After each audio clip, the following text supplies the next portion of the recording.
Hello and welcome to How to Start Up, a podcast for anyone starting a company. This is a collection of conversations with people who have all successfully started, run and even sold their own companies, sharing not only professional but personal experiences on what we should be doing now, next or never. In this episode, we hear from Belinda Everingham, founder and CEO of Australian natural products brand Bondi Wash. Founded in 2013 as a natural alternative to the chemical-laden products that should continually cause her headaches, Belinda began experimenting with essential oils and Australian botanicals in her kitchen and soon decided to leave her management consulting career behind to take the leap to start Bondi Wash. It was not all smooth sailing though. In this episode, we hear more from Belinda about how she took on a giant US competitor when it came to trademarking and some other great golden nugget pieces of advice. Hi Belinda, thank you so much for your time today on How to Start Up. It would be wonderful if you could give a brief introduction as to who you are and a bit about the company you started. Wonderful, thank you so much for having me, Juliet. I'm Belinda Everingham, the founder and CEO of Bondi Wash, which I founded about 9 years ago. Bondi Wash is a company designed to bring Australian botanicals into natural products. So we create products for the home, baby, body and dog, and all of them feature the scents and the extracts of Australian plants. Incredible. Why did you start Bondi Wash? Well, it's a little bit of a long story, so bear with me. But when my children were quite little, I was spraying a commercial supermarket kitchen bench spray in the kitchen, and it gave me a pretty bad headache. And I thought, goodness, if it's doing that to me, what's it doing to my children and the environment? And I then sort of tried to buy the natural ones, but they didn't smell good or they didn't work very well. And so fast forward a few years, my children had all started school, so I had a little bit more time on my hands. I was looking for something else to do. And I was up in Queensland on holiday in a place called Port Douglas. And I was surrounded there by trees and plants that I'd never heard of, things like quandong and kakadu plum. And I was also reading the book Perfume by Patrick Suskind, which is a beautifully written book all about the power of fragrance. It's about one man's mission for the perfect scent. And it's quite a mission he goes on, isn't it? Oh, it is quite a mission. And it's set in Paris and France and Grasse and places that I'd been and loved. I do love fragrance. And I started wondering whether we in Australia could create a place like Grasse where we propagate our plants and put them into, products to use both their scents and their properties. And that was sort of the original aha moment, if you like. And I came back to Sydney and started researching and discovered all these wonderful plants that I'd really never heard of and started buying them all and then started developing scents around them.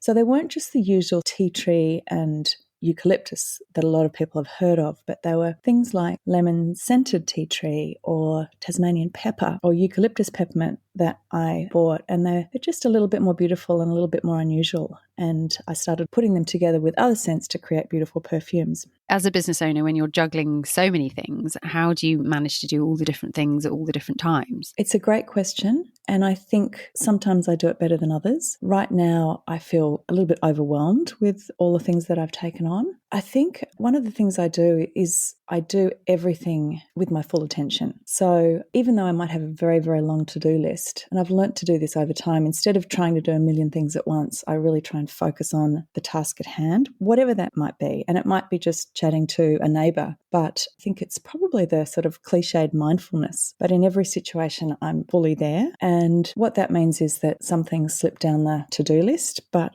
it's the price you pay, I guess, for doing things as well as you possibly can and not getting stressed about them. That's really interesting because it relates to a book I read called Ikigai about finding your sense of flow and purpose, and that actually multitasking doesn't help anyone. And if you do one thing and do it really well, great. And then you sort of come out of that and then you flip to something else, because if you do lots of things a little bit, you don't ever get that sense of job satisfaction. Yeah, and I think it leads to quite high stress levels. Whereas as much as I do have a lot on and I do get things wrong sometimes and I make mistakes, I just don't worry about them. Yeah. So I just move on to the next thing and try and fix the mistakes I've made. And to shrug it off. Do you have advice how to sort of let that go? Because some people can harbour those mistakes. How do you move past them? Certainly in the early years, I would, we had this huge legal battle with Abercrombie and Fitch.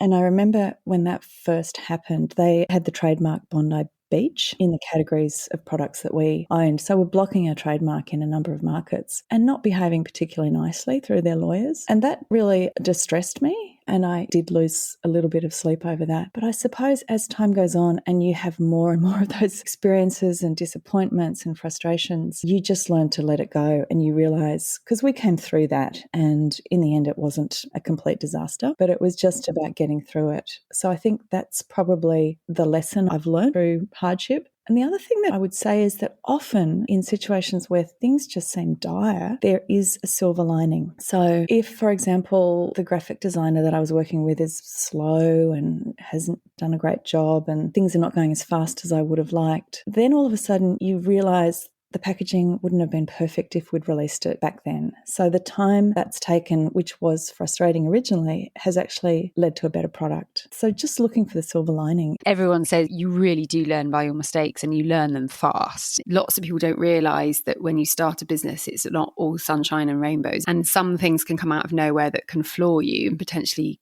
collapse your business. So I was hoping to ask you what your moment like that was like and how you handled it. Well, I think it probably was the Abercrombie and Fitch story that really did floor me. I wasn't anticipating we'd have so many problems with trademarking.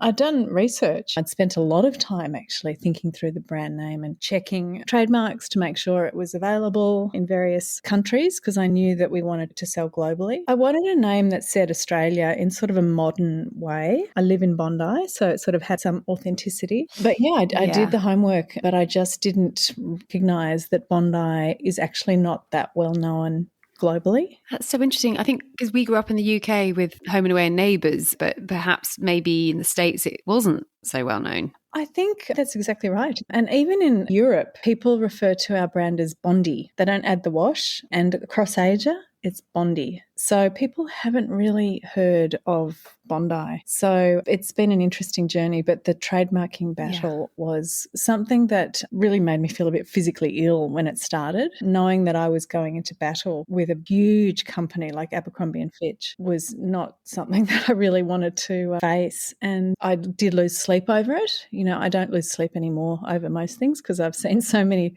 different problems and we've tackled them and got through them. But at the time, I was really quite worried about what it would mean for the business. So what happened? You were launching a business called Bondi Wash and researching your trademarks, getting everything going. And then did they come to you and say no? So we launched in Australia with the name Bondi Wash, and the way trademarking works is you have to protect it in your local country first before you can even apply to protect it globally.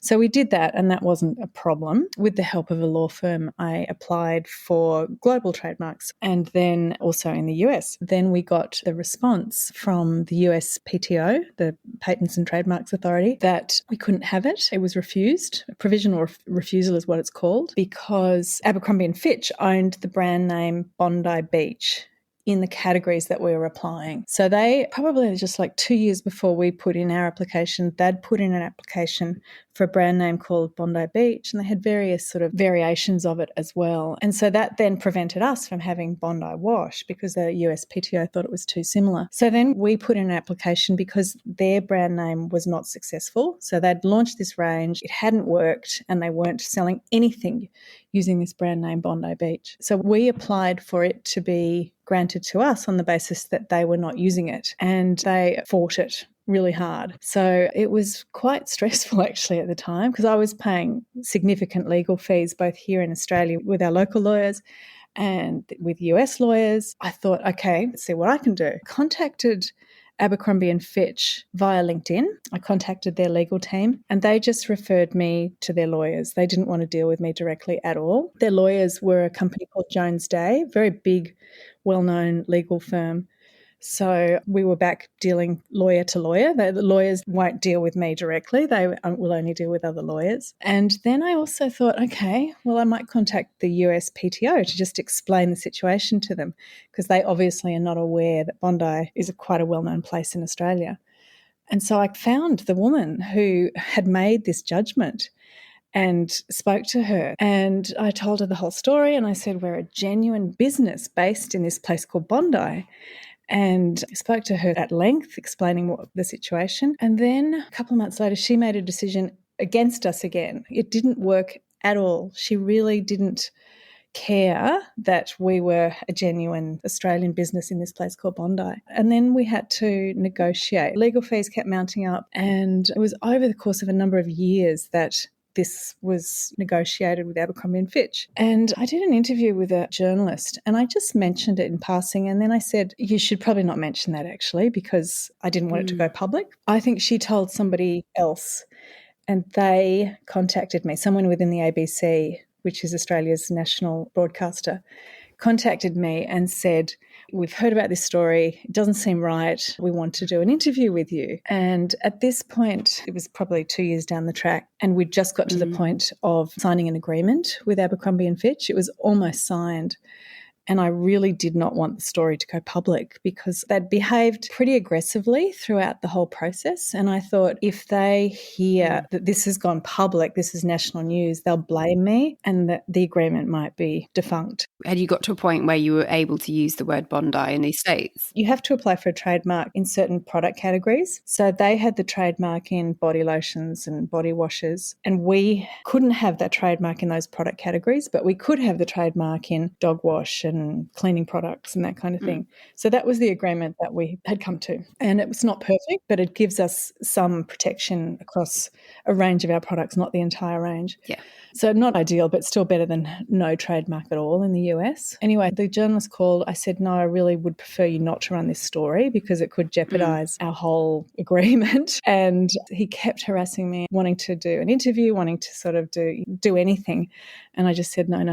And then he said, I'm running the story anyway, and did. And yes, I know. This is a lesson for anyone listening that when you say it's off the record, it really isn't off the record. So it's better to say nothing than something that you want to retract. The story ran, I was on a flight to Melbourne, and it was all over. I was in the Qantas lounge, and it was all over the the scrolling news panel. Small Bondi company in a David versus Goliath battle with a big US company. And I felt sick and was quite stressed about what was going to happen. And I said to the girls in the store, I said, just don't talk to anybody. Yeah. Just keep really quiet, thinking that was the best. No comment. No comment. Exactly.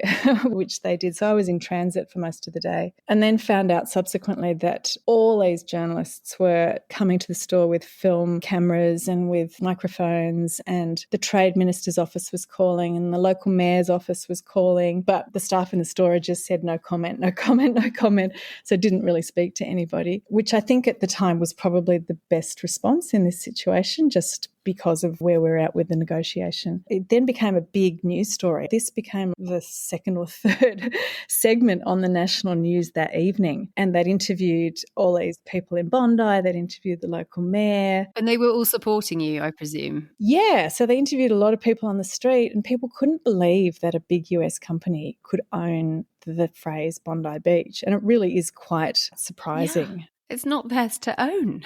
Yeah, I know. And it was lovely, actually, the support that we got. And then subsequently, we had so many people mention it to us. You know, how are you going with your battle with Abercrombie and Fitch? And so there was actually a really lovely silver lining in the local support for a genuine business like ours that is based in Bondi, and also brand recognition. But also good on you for not taking no for an answer. Yes, you might be a small startup at the time, but why shouldn't you take on a giant? And why should it be so unfair? The established brand with a heck of a lot of budget they can throw for legal fees, because it almost puts you out of the running if you don't have the budget to pay for the lawyers. I know. And the way they behaved, without going into the detail, was not decently. They did not behave decently.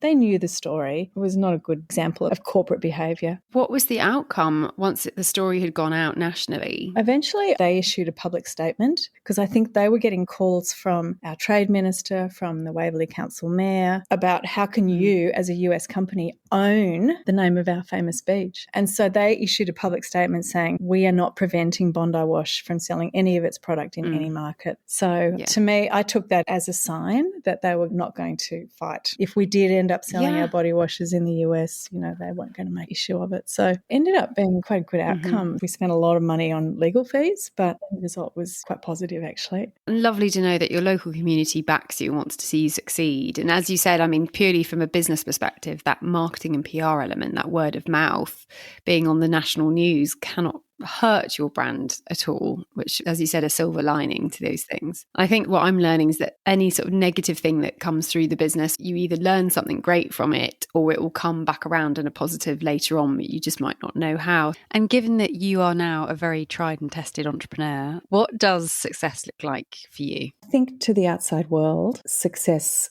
looks like success is numbers, really. How big are you? How many staff do you have? How many countries are you in? But for me, it is creating brands that people love, creating products that people love and trust. So these days it's kind of easy to set up a business and sell things, but it's not so easy to create a brand that people recognize and trust. And the stories I get from customers that say, oh my God, this cleared up my baby's eczema, or your laundry wash is the only one that doesn't cause my skin to get irritated. That sort of is why I keep doing it. And the financial success is important because it then enables me to do more. And that's really the only way I look at it. So yes, of course, revenue is important, profit's important, and cash flow is important, because then it's more money to just keep doing other things. But it's much more about the brand and, I would say, the journey. So the people you surround yourself with and how much enjoyment you're getting from every day.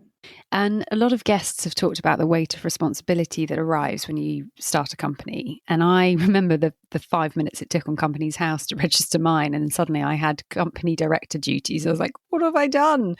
How do you manage this weight that's on your shoulders? I think it's a double-edged sword.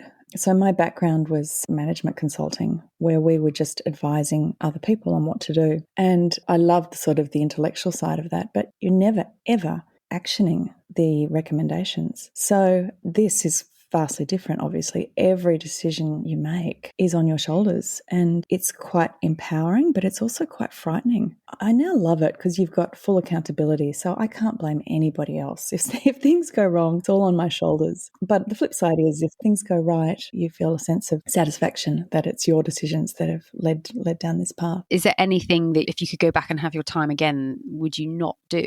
I've made mistakes with hiring, and they're always very painful, but not just for us, but for the person involved. So I think learning to hire a little bit slower is definitely a lesson. And what we do now with hiring is actually give people an exercise to do. Maybe it seems basic to a lot of people, but we weren't doing that initially. We were just doing an interview. So actually giving them some on-the-job test, if you like. So that's one small thing. Also, I've taken advice from people that I shouldn't have and done things that weren't quite right, didn't really listen to my intuition. And that's a hard one because these people are wise and experienced. But looking back, there's a few decisions I've made simply on the basis of what people were telling me that were not great. That's interesting. So your real gut instinct should be your guiding light. Absolutely. The more I do it, the more I think that. Even if people think you're crazy. Give me an example. Have you done something that you had an idea that you were adamant your gut was telling you was the right thing and everyone else was like, no? I've had some advice from a guy who was running a big cosmetics company, which was fantastic. And most of the advice was sensational and helpful. But he said to me, don't go into Europe. It's not worth it. It's too complicated and it's not worth it. And I had started going into Europe, and thankfully, I didn't take that piece of advice.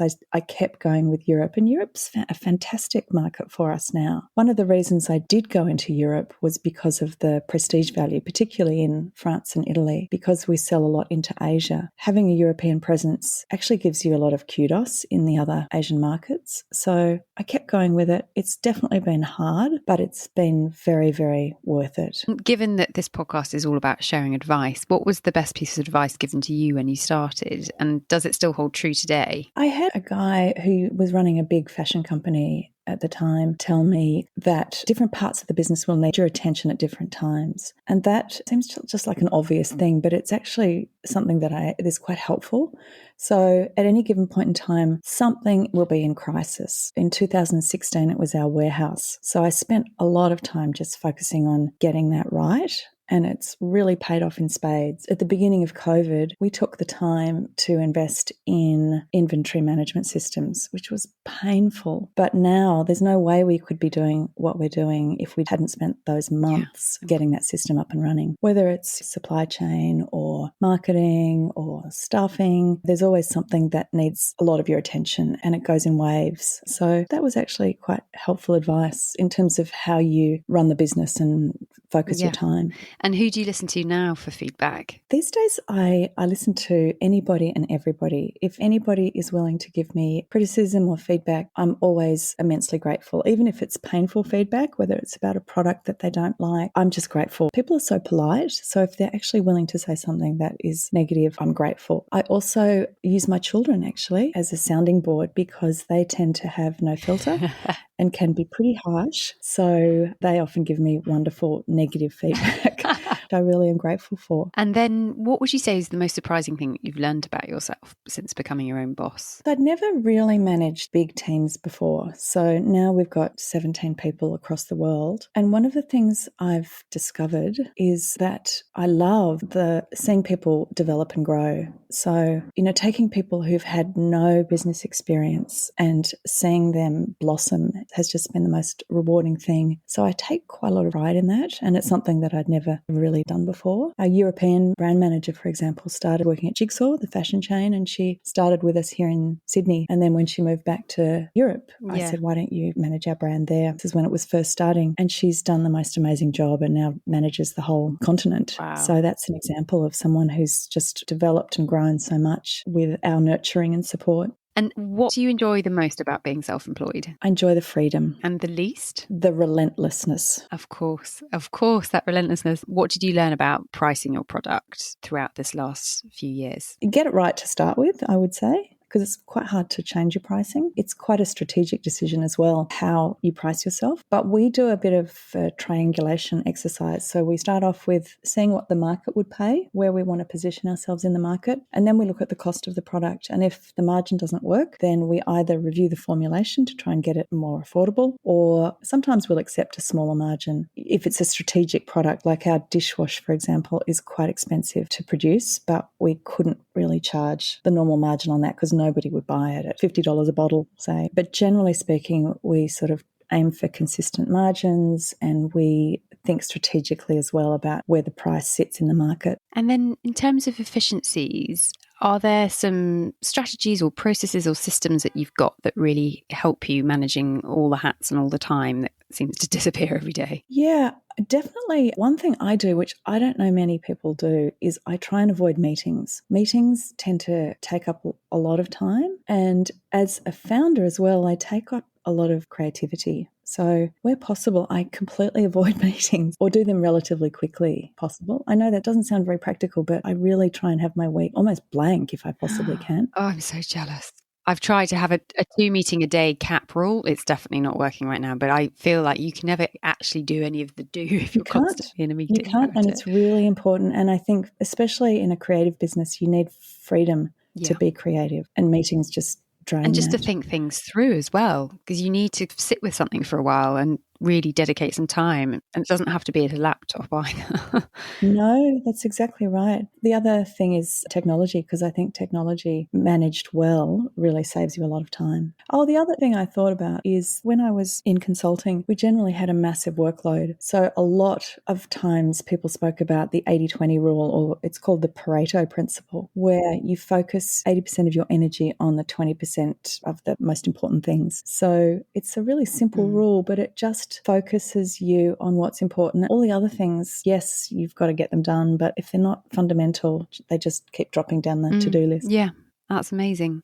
Are there any holes in the road that you'd flag to new founders to be wary of? I think cash flow is really difficult for small business. So that would be something to just keep a really solid eye on. Even as you get bigger and even if you're successful, cash flow is very difficult. The other area where we've struggled, but I don't know if we could have done things differently, is trademarking. Trademarking is really hard, especially with a global brand. So get your brand name right early on. Do the market research. If you do want to go global, make sure you look at whether the trademark will be successful in other countries, whether you can trademark it at all in other countries. And then any last golden nugget pieces of advice that you'd like to share? Trust your intuition. This is your business, and what you think and how you feel is really going to guide your success. So often there'll be a little niggle, and that's when usually I've ignored that when things go wrong. The other thing that I often overlay my decision making with is the question, will this help the company still be around in 50 years? So it's helpful actually, that kind of long-term thinking rather than acting in the short term. Think about whether this is going to help you build a brand that will still be there in 50 years. Helps make decisions on a daily basis. Oh, I love that. Long-term view. Yeah. Amazing. Yeah, exactly. Thank you, Belinda. My pleasure, Juliet. If you'd like to contact Belinda, you'll find all of her details in the show notes, along with a recap of the advice that she has so kindly shared. Thank you for listening to How to Start Up. I hope these conversations offer you some confidence, encouragement, and reassurance that you're on the right track. If you've enjoyed this podcast, I'd be so appreciative if you were to rate, review, and subscribe, as it will really help other people starting a company discover it.